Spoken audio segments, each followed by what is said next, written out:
हनुमान् श्रीपदो वायुपुत्रो रुद्रो नघोजरः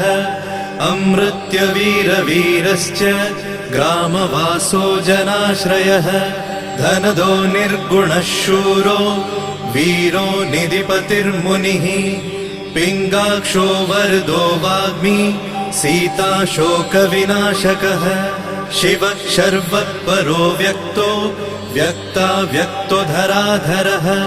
पिङ्गकेशः पिङ्गरोमा श्रुतिगम्यः सनातनः अनादिर्भगवान् देवो विश्वहेतुर्जनाश्रयः आरोग्यकर्ता विश्वेशो विश्वनाथो हरीश्वरः